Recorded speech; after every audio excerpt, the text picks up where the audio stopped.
Hola, hola amigos y amigas de País Lobo, Radio Mega, Radio La Mía, Despierta FM y Radio Viva. Soy Rocío Gambras y esto es un nuevo Política Podcast. Día jueves le mando un gran abrazo a Nicolás Céspedes, pero en este minuto el Nico no nos va a poder acompañar porque está en Santiago en una reunión con el ministerio haciendo presentaciones desde la Cámara de Comercio. Así que no puede venir hoy, pero nos mandó un reemplazo y ese reemplazo es Loreto Quien, presidenta regional de Bópoli Los Lagos. ¿Cómo estás, Loreto? Hola Rocío, súper bien, contenta de que me hayan invitado hoy día de poder reemplazar hoy día a Nicolás, así que igual le mando mucho cariño. Sí. Loreto, ¿qué nos traes el día de hoy? ¿Por qué es importante tu venida el día de hoy al Política Podcast? Bueno, en realidad traigo hartas buenas noticias. Hoy día vamos a tener un tremendo invitado en la región, hoy y mañana. Nos va a acompañar Gonzalo Blumel y va a ser el lanzamiento de su libro La Vuelta Larga, que es un relato que narra toda la experiencia de él como ministro de Interior, ya anteriormente como ministro del SECPRES, en las épocas quizás más complejas que ha vivido el país en los últimos años. Así que es un relato que realmente vale la pena leer, vale la pena conocer y hoy día estamos súper orgullosos de poder compartirlo desde Bópoli a toda la comunidad. Así es, y ustedes han querido que el día de hoy me va a tocar a mí en Osorno entrevistar a Gonzalo Blumel y también mañana moderar el debate que tienen junto con Hardy Nittel. Entiendo que es quien estará al otro lado, ¿cierto? Sí, sí, mira, hoy día la convocatoria es en Calle Bilbao, en el auditorio de la Cámara de Comercio, donde, bueno, vamos a contar contigo para que lo puedas entrevistar. Ya sabemos que has conocido todo lo que cuenta el libro y vas a poder hacer las mejores preguntas. Y van a tener una bonita conversación. Ahí también va a haber ronda de preguntas para los asistentes y eso va a ser hoy día a las 6:30.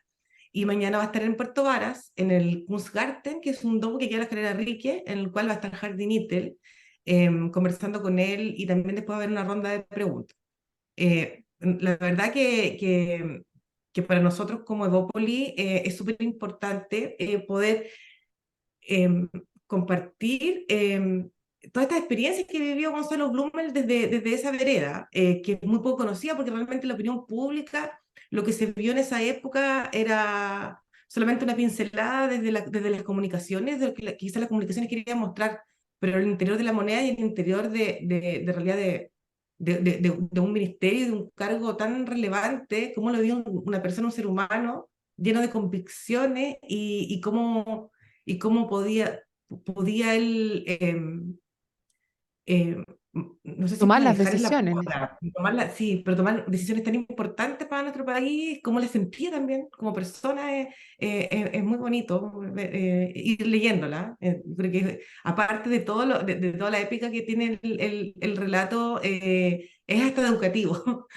Así que yo creo que esto nos llena de experiencias a todos, nos enseña también y justamente en este momento que estamos viviendo hoy por el tema del proceso constituyente, nos enseña y nos hace reflexionar mucho cómo tenemos que ir enfocando, cómo tienen que ser las conversaciones y de dónde tenemos que pararnos a mirar las cosas sin egoísmo, pensando siempre en el futuro. Así es. Bueno, este programa, en una de las radios que ya les mencionaba, es la Radio Mega, donde sale a las 6:30, a las 8 de la noche. Y el día de ayer yo fui en vivo también para los que nos estaban escuchando antes, a las 6 de la tarde, estuve hasta las 8 antes que partiera, y estuvimos conversando de este libro también porque claramente lo he estado leyendo y al mismo tiempo estoy leyendo otras cosas como el de Renato Garín, que conversamos ayer también con Juan Carlos Claret. Entonces, lo que yo más decía y lo que me produce gran interés, sobre todo en este libro, es que te cuenta la forma en la cual una persona que estuvo ahí tomando las decisiones vive eso y te cuenta qué es lo que sintió, lo que vivió, lo que pensaba, lo que pasó, lo que no pasó. Y para alguien que vibra con la política, como yo, que le interesa saber lo que está pasando, es bien interesante el libro y bueno, representa un desafío el día de hoy poder conversar con él. Ya nosotros lo hemos tenido acá en el Política Podcast también justamente a raíz del libro, pero debo reconocer que en ese minuto todavía no lo había leído. Sí, como todos los que tenemos uso de razón, habíamos vivido esa parte de la historia. Y ahora, habiendo leído el libro, es bien interesante el conocer qué es lo que hay detrás y cuáles son las conversaciones que él recuerda que se tuvieron en ese minuto. Así que súper recomendado como historia actual. Así Sí, de todas que maneras, ver quizás cómo cómo se iban tejiendo las conversaciones con los distintos sectores, cuando estuvo de ministro de las Express, con, no sé, con el senador Quintana, que era el presidente del Senado en ese momento, con todos los parlamentarios, para poder lograr acuerdos, consensos, a la hora de poder quizás llevar la agenda del gobierno, y costaba tanto en un parlamento que era más de oposición. Entonces, se yo, veía todo, yo todas creo, las conversaciones con yo el creo ahí, Lore, presidente, bueno, muy el, entretenido. el libro se llama La Vuelta Larga. Yo una de las preguntas que tengo es que si pensó que la vuelta había sido tan larga como la que nos estamos dando, porque estamos en este minuto donde todavía no se logran resolver los temas y yo siento que hemos como retrocedido. Hay momentos, conversamos ayer con Juan Carlos Claret, en los cuales tú ves que está todo perdido, que es una parte del libro, y algo se destraba. Ahora estamos viendo el proceso constituyente nuevamente, donde se veía muy trabado. Yo les he contado a nuestros auditores que estuve en el Consejo Constitucional, la verdad es que veía a todos bastante atrincherados. Pero esta semana pasaron cosas. ¿Cuál es tu lectura al respecto, Loreto, de las cosas que han pasado? Por ejemplo, los dichos de Evelyn Matei el fin de semana.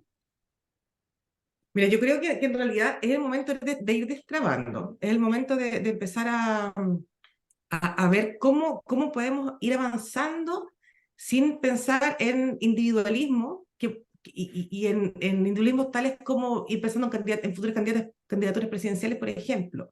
No me refiero a él, sino también a José Antonio Cast, en cómo quizás este proceso em, a veces hace olvidar cuál es el fin, y que el fin es tener un marco que nos ayude al momento de tomar decisiones a largo plazo, no tengamos que sufrir ningún tipo de fractura eh, que, que eviten mantener la seguridad primero en un país y la democracia, ¿cierto? Y la institucionalidad.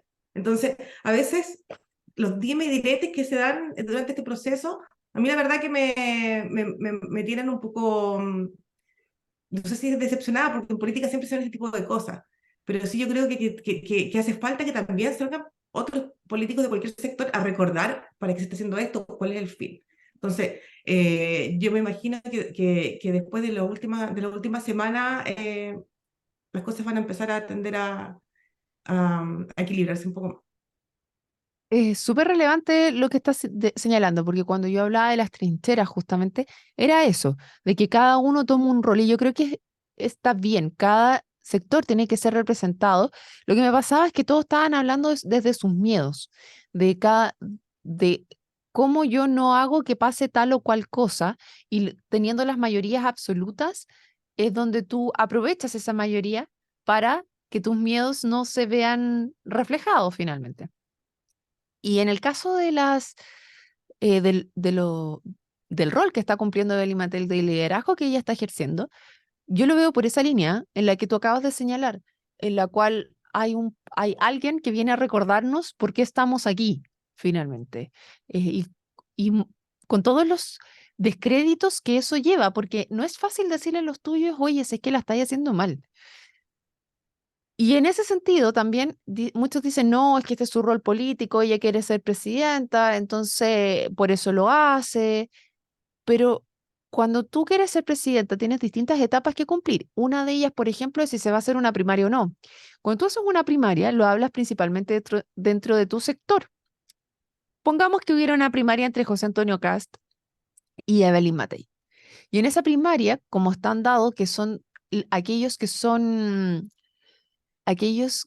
más fanáticos, de cierta manera, son los que van a votar porque el voto es voluntario en una primaria, no es obligatorio. Entonces, en ese minuto, tú vas a ir por quién te identifica más en ese proceso.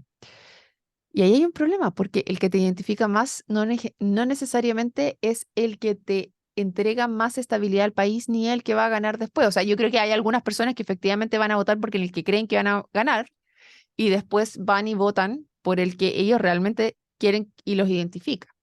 Entonces, ahí está ese juego. Y si Evelyn Matei tuviera que ir a una primaria ahora, yo creo que los costos que tiene en una primaria en este minuto la pierde.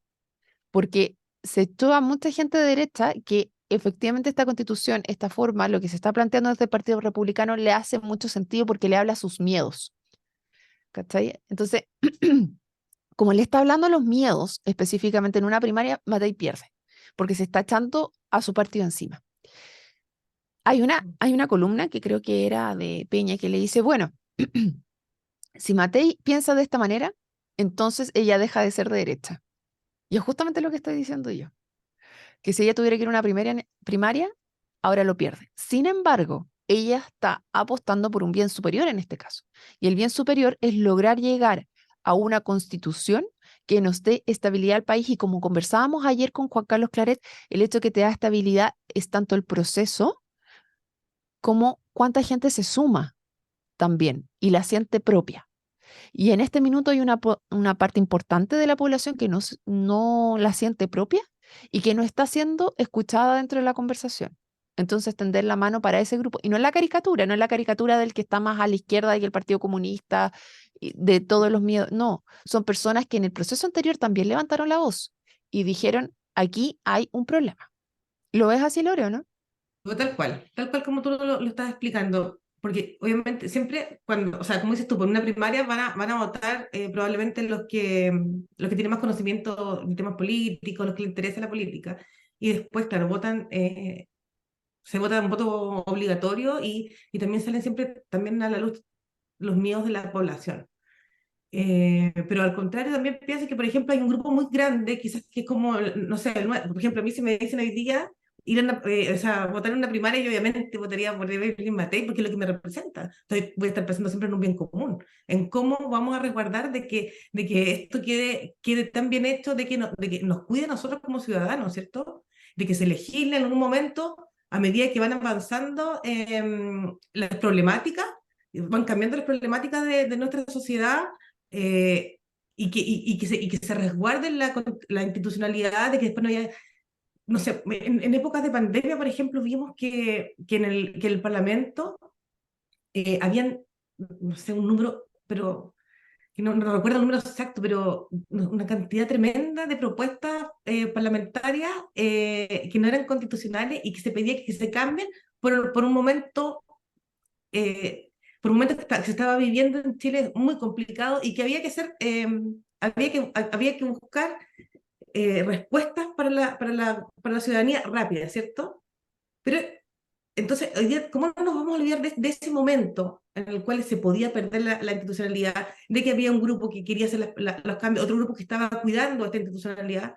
Y hoy día tenemos la tremenda oportunidad de poder hacer una buena constitución y ver de que quizás también hay algunos que están tirando agua para su molino y no pensando en eso. Entonces yo creo que estas figuras que aunque en un momento pierdan popularidad de un grupo grande de personas, son las que le hacen bien al país. Hay que escucharlas y hay que tomarlas, y el rol que está teniendo Evelyn Mateo hoy día es fundamental para que eso ocurra. Sí, sin lugar a duda es muy importante que ciertas voces se levanten. Hay algunos que consideran, por ejemplo, a Christian Barker un salvador, a pesar de que en las encuestas tenía mucha gente que no estaba de acuerdo con él. Sin embargo, yo he estado en lugares donde está Christian Barker y se acercan a darle las gracias por lo que hizo, porque tuvo valentía para decirle a su sector, al sector donde él era parte de decir, no estoy de acuerdo con lo que ustedes están haciendo. Y ese no estar de acuerdo con lo que ustedes están haciendo es sumamente importante. Ahora no significa estar en desacuerdo con todo, pero también vemos al día siguiente una fotografía de Evelyn Matei con Macay abrazados a pesar de todo. Es interesante cómo se va dando la democracia finalmente, y cómo son las conversaciones, cosas que, por ejemplo, Quintana, que tú lo mencionabas, él venía con la retroexcavadora, po, venía a cambiar todo. Y sin embargo, dentro del libro de Blumel, también señala que fue uno de los relevantes para que esa institucionalidad no se perdiera. Uno de los que estuvo en la casa de Blumel conversando con él y llegando a acuerdos. Entonces, es súper importante ver en la política que hay momentos en los cuales la pasión les gana, ¿ah? A los políticos en general. Se dejan llevar por esas pasiones y esas trincheras, pero de repente reaccionan y vuelven.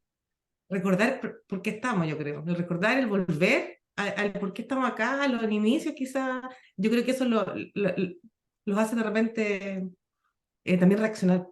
porque también las presiones populistas también son súper importantes y las de los otros partidos, sobre todo en ese momento de la izquierda, del Frente Amplio y del Partido Comunista, que venía pero tirando fuertemente eh, a los partidos más de centro izquierda. ¿No?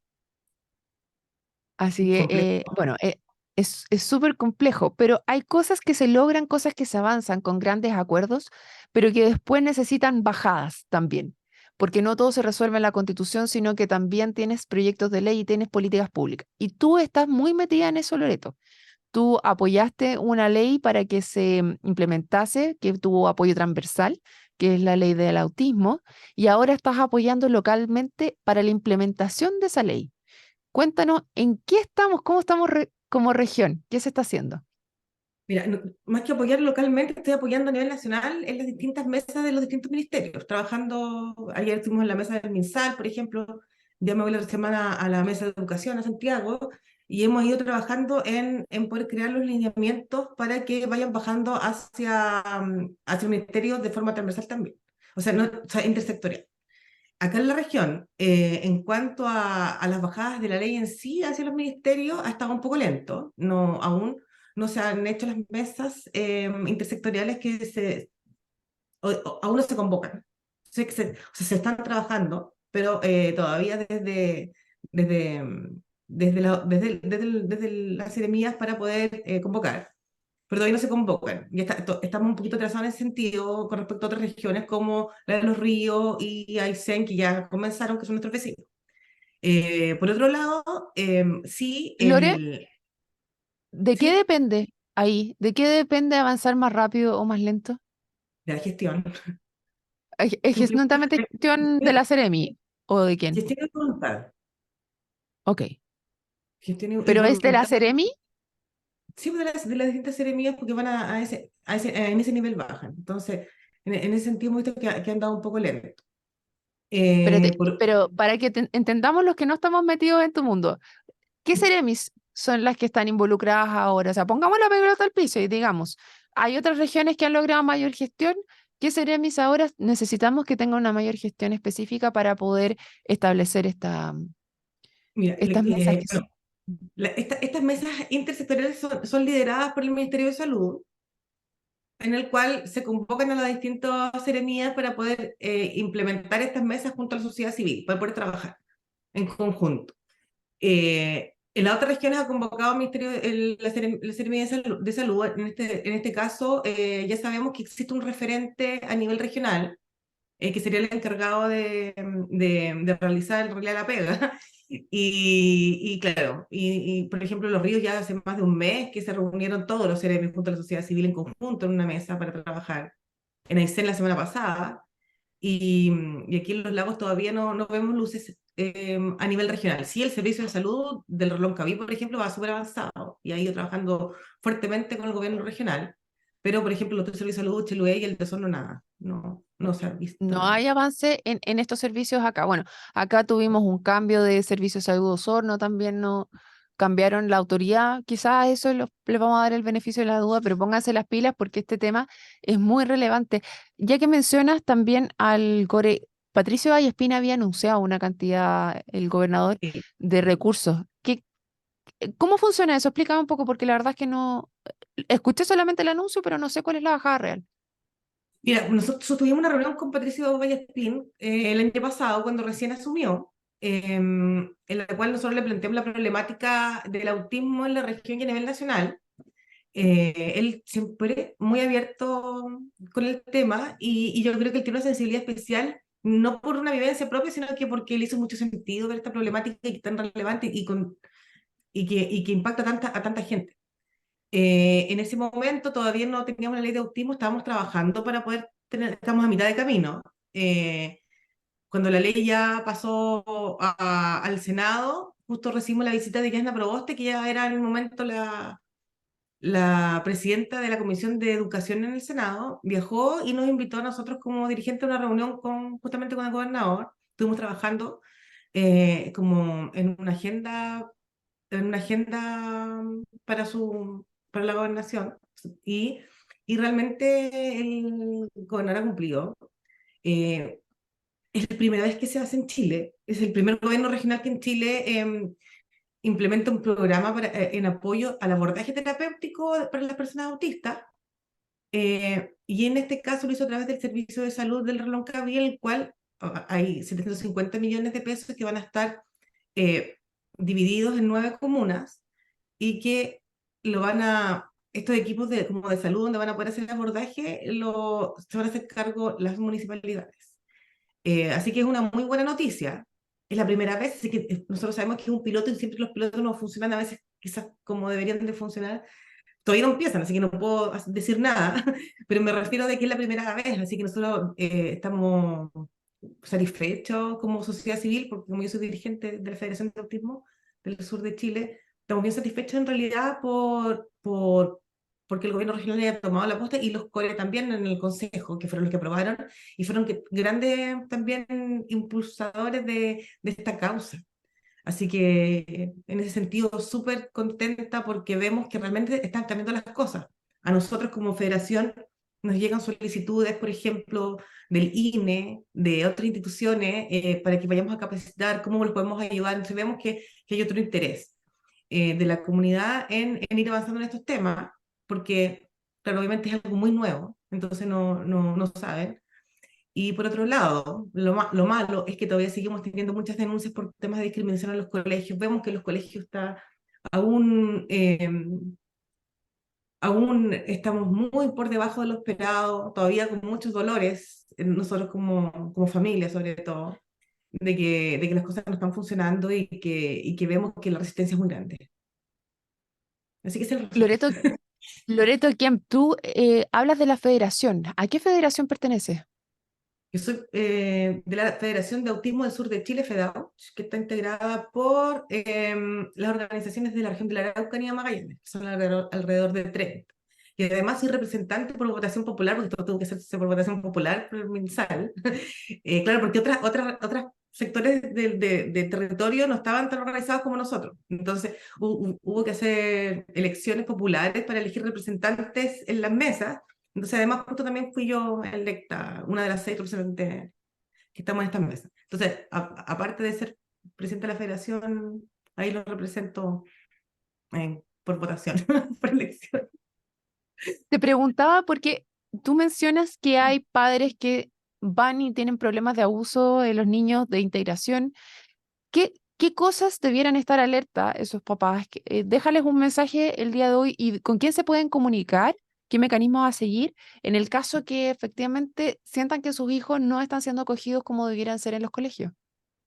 Sí, mira, una de las cosas, uno de los grandes cambios que trajo la ley de autismo es de que ahora, antes la ley promovía y fomentaba la inclusión, etcétera, ¿cierto? Ahora la ley asegura de que se tienen que realizar todos los cambios que sean necesarios para asegurar el ingreso, la permanencia, el progreso y el egreso de los estudiantes en todos los sistemas educativos, ya sean privados o públicos, desde educación inicial hasta educación superior. Entonces, eso ya es gigante, ese puro cambio. En esa palabra que antes decía fomentar, ahora que diga asegurar, y que antes hablaba solamente del ingreso, ahora habla de permanencia, progreso, egreso. Eso es un tremendo cambio. Entonces, todavía estamos viendo que hay situaciones muy complejas en las cuales el sistema es el que impide flexibilizar. Quizás a veces o sea, hay voluntad quizás de parte de un colegio, pero el sistema te obliga. Una persona con autismo por lo general tiene comorbilidades, por ejemplo, trastorno del sueño, de alimentación, etcétera, depresiones, el cual enfrentarse a ir al colegio después de no haber dormido una noche completa es completamente, Es muy o sea, difícil. muy Y va a complejo. estar un poco no equilibrado, o sea, me imagino que va a ser más O sea, es difícil que su van a otro tener día en una sala normal. relación emocional en el cual afecta su integridad. Entonces, eso ya es una vulneración y el sistema obliga a que lleven certificado médico. Por ejemplo, acá en Puerto Varas nunca hay horas médicas. Ningún médico atiende ni por FONASA ni por ISAPRE, por ejemplo, en la clínica. El sistema de salud público tampoco hay mucha posibilidad, tienes que tener mucha suerte para tener una hora. Entonces es muy complejo, entonces las familias están desgastadas, están desertando el sistema escolar. Y llega a ser, y yo lo veo todos los días con las familias de que yo siento que las terminan cansando y les terminan excluyendo como más que les estudian también a la familia con tanta exigencia. Es muy agotador ya ser cuidado y después tener que cumplir con toda la exigencia de un colegio. Además que también pues, a los niños no hacen los ajustes necesarios. A veces, por ejemplo, un niño se desregula y pasa a golpear a alguien en una desregulación, aplican la ley de aula segura, etcétera. Entonces vemos que todavía hay mucha incongruencia en cuanto a lo que los colegios y su programa ofrecen con lo que se hace. Bueno, ¿dónde se pueden poner en contacto para tener más información, Loreto? Porque ya nos queda, ya estamos pasados del tiempo, así que súper cortito. Sí, pueden escribir a Fedauch, Fedau. Ahí lo puedes escribir tú cuando lo subas. Arroba gmail.com o en las redes sociales de la Federación de Autismo. Ahí nosotros los vamos a guiar para cualquier tipo de acción que quieran tomar. Bueno, muchas gracias, Loreto Kemp, y a todos los que se sumaron el día de hoy. Los dejamos invitados para mañana, para otro Política Podcast. Chao, chao.